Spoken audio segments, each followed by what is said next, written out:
In the chant just now, we listed the 8 factors of the Noble Eightfold Path. You may have noticed that the description of the last 3 was the longest. Those last 3 also have to deal with the practice of concentration.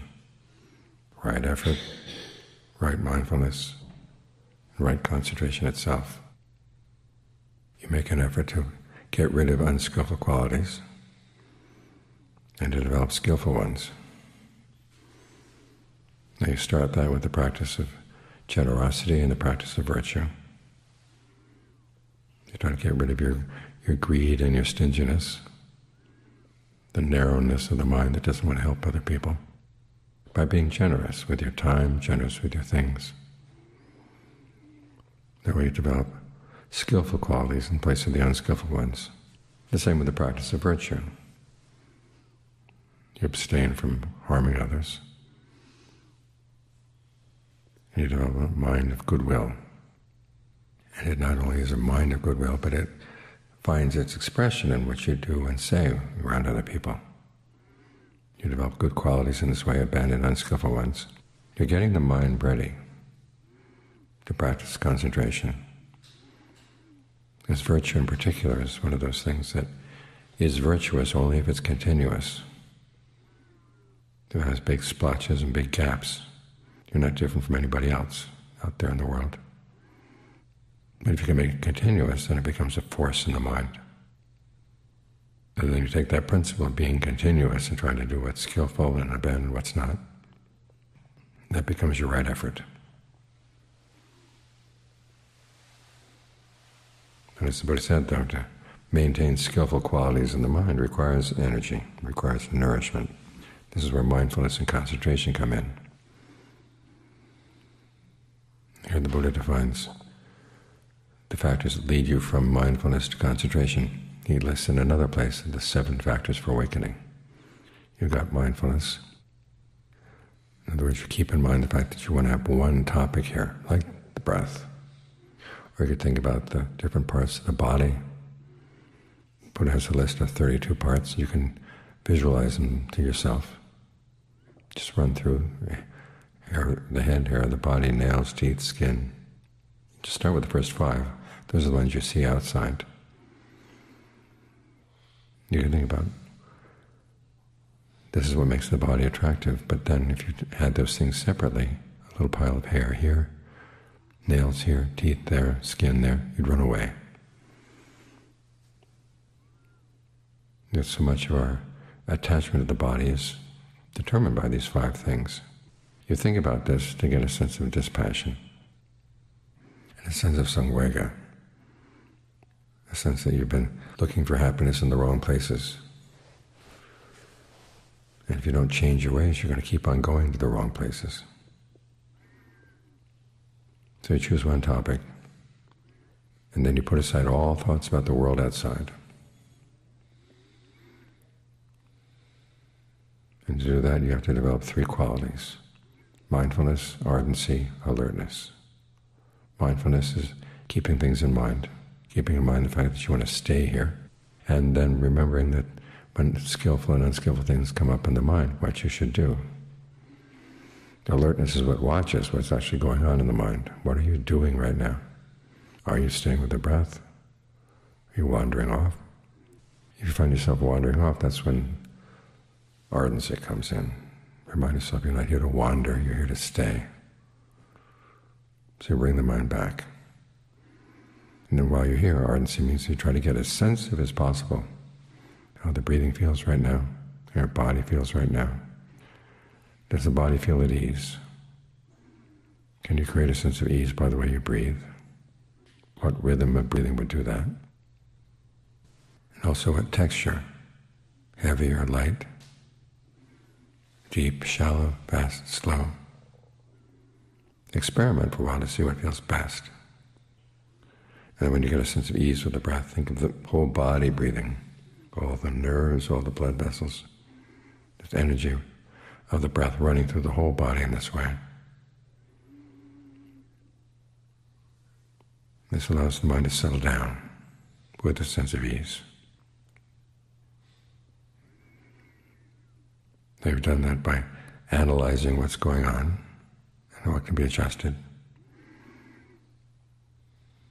Then you do what needs to be done. A sense of refreshment comes from that, a sense of calm. From the calm, the mind can get concentrated, and the more deeply it goes into the concentration, finally arrives at a state of equanimity, where it's really solidly based. It's not easily shaken by anything. It's on that basis that you can look at things really clearly in the mind. Now the Buddha divides these 7 factors for awakening: the mindfulness, the analysis, the right effort, sense of refreshment, calm, concentration, equanimity, into 3 categories. Mindfulness is what governs everything else. And then you look at the mind. You're trying to get the mind into what's called a state of jhana. The word jhana, absorption, relates to a verb which also means to burn with a steady flame. Pali has lots of different verbs for burning. Like jalati would be burning like an ordinary fire with flames that flicker here and there. Jayati, which is the verb associated with jhana, means to burn with a steady flame like an oil lamp. You can read by an oil lamp because the flame is steady. The same way, you want a steady focus in the mind, a steady focus in the body. And to get that flame just right, you have to look at the state of the mind. If it's sluggish, it's like a flame that's going to go out.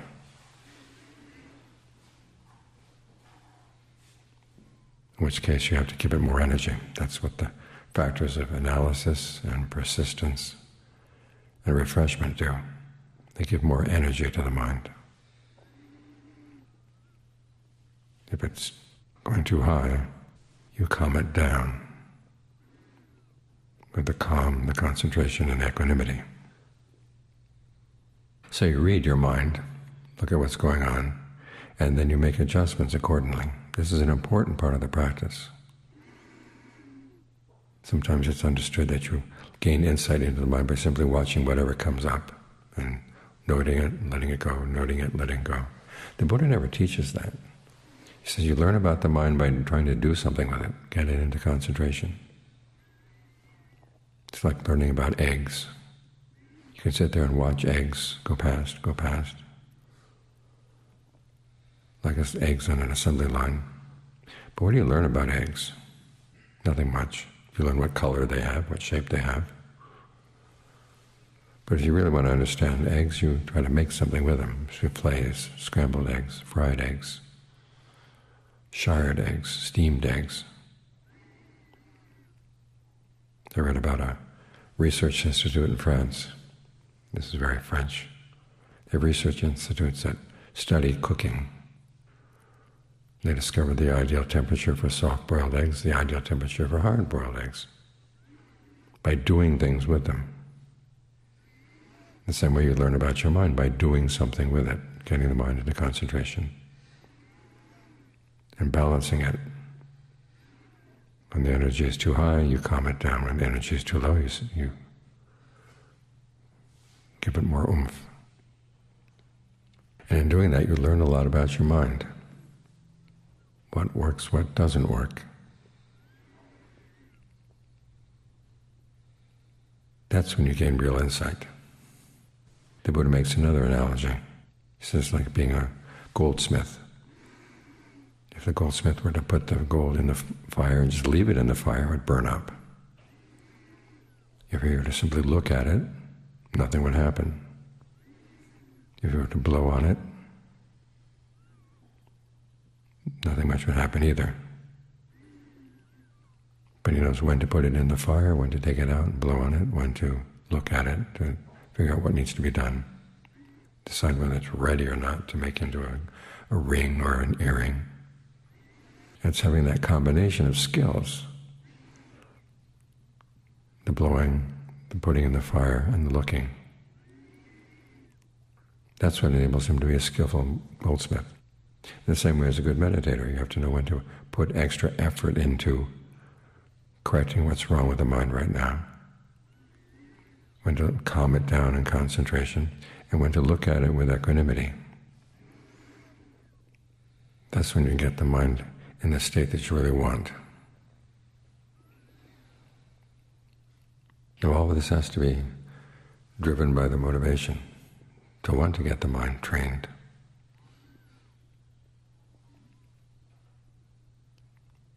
This requires seeing the need for having a trained mind.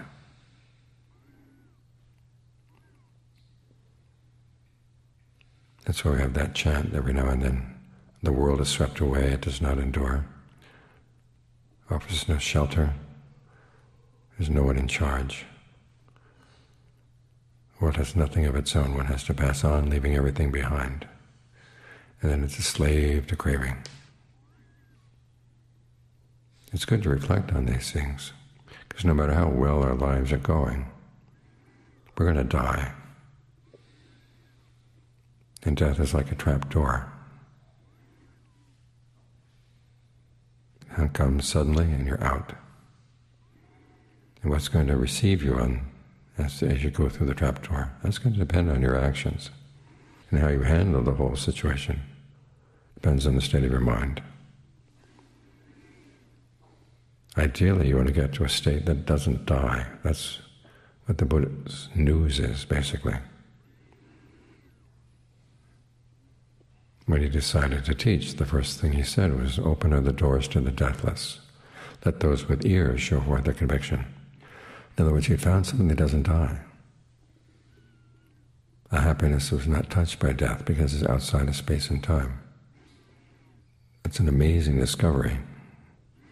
We hear talk about the deathless, and it's become just kind of a standard word that begins to mean very little because it's just left that way.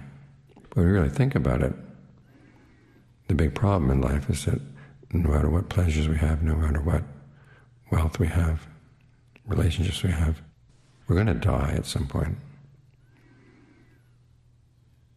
And we have to prepare. And the best way to prepare is to find something that doesn't die. There's the body can die, but there's something that's touched by the mind that doesn't die at all. And that's safe. So think about that possibility. And then look at all the things you go for in the world that would get in the way of that possibility. It all comes down to the fact the mind isn't trained. Those 4 reflections come from a sutta where a king has asked a monk why he ordained. The king was of the impression that people would ordain if they were poor, they'd lost their relatives, if they were sick, if they're old. But this was a young monk he was talking to, who came from a wealthy family. His relatives were still fine. So why did he ordain? And the young monk answered with these reflections. He had heard from the Buddha, the world is swept away, it does not endure. So the king asked, what do you mean by that? And the young monk said, when you were young, were you strong? And the king said, yes, I was very strong. I knew nobody else as strong as I was in battle. How about now? No, well, now I'm 80 years old. Sometimes I mean to put my foot in one place and it goes someplace else. Aging, inconstancy. That's what we find in the world. Second reflection. The world offers no shelter, there's no one in charge. Here, of course, he's talking to a king, and the king thinks he's in charge. So he asks, what do you mean by that? The monk says, do you have a recurring illness? The king says he has a recurring wind illness, which means shooting pains going through the body. In Thailand, it's usually associated with heart disease. He says sometimes there are times when I'm lying in bed full of pain, and the courtiers are standing around saying, maybe he's going to go this time, maybe he's going to go this time. Think about that. Courtiers depend on him, but they also can't wait for him to go. So the young monk says, can you order them to take some of that pain and share it out among them so you don't have to feel all the pain on your own? The king says, no. I have to bear that pain myself. So here he is, even though he's a king, he can't get out of the pain that comes from having a body when you get old and sick. So there's the truth of illness, stress, suffering. And then the third reflection, the world has nothing of its own, one has to pass on, leaving everything behind. Here, of course, the king has treasures of all kinds. So what do you mean, nobody has anything of their own? And the monk asks him, that wealth you have, can you take it with you after you die? The king says, no, I have to leave it behind and just go on in line with my karma. Death, not self. Another characteristic of the world. And finally, the fourth one, slave to craving. The king says, what do you mean by that? He doesn't like being called a slave. The monk asks him, if there was someone to come from the east and say there's a kingdom to the east which has lots of wealth with a very weak army, you could take it with your army. Would you want it? Would you go ahead and do it? The king says, of course I would. Here he is, 80 years old. He's been made to reflect on the fact that he's going to die and can't take anything with him. Body is falling apart. Yet he'd still go for another kingdom. How about a kingdom to the west? Of course. North, yes. South, yes. Other side of the ocean, yes. That's what the monk says. Well, that's what I mean by a slave to craving.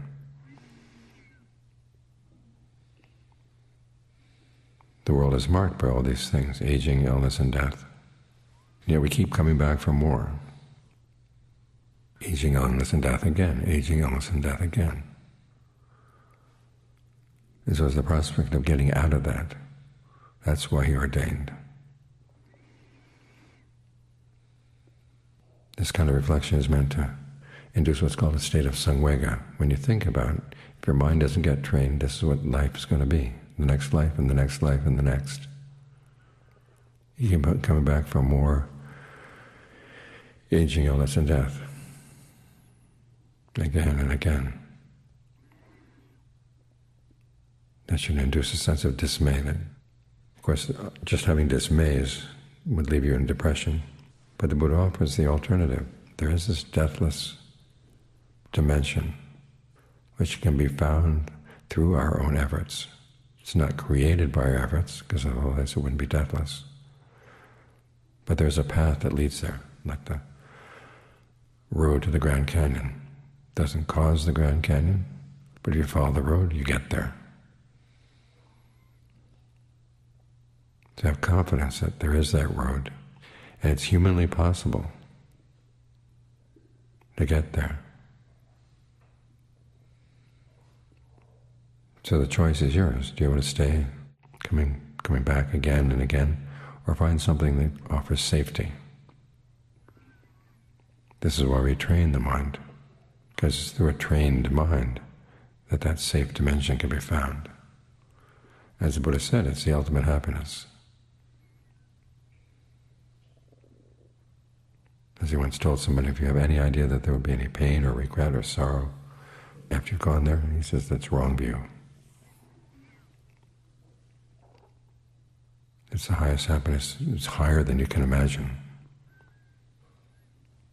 So this is why we train the mind. We don't just observe the mind, watch the mind as it does its thing. We try to bring it to a state of good, solid concentration. In the course of doing that, we learn a lot about it. And learning about the mind, that's when we learn to see through the ways in which it prevents itself from realizing that deathless state, and how it can overcome those obstacles. It's all right here. All these potentials are right here. Make sure you master the full set of skills, not only the watching, but also the cooling down and the heating up, adding fuel to the fire when it's wavering, putting some dust and water on it when it's burning too high, so you can get that steady flame of the mind in right concentration, so you can watch it clearly, so you can read your mind.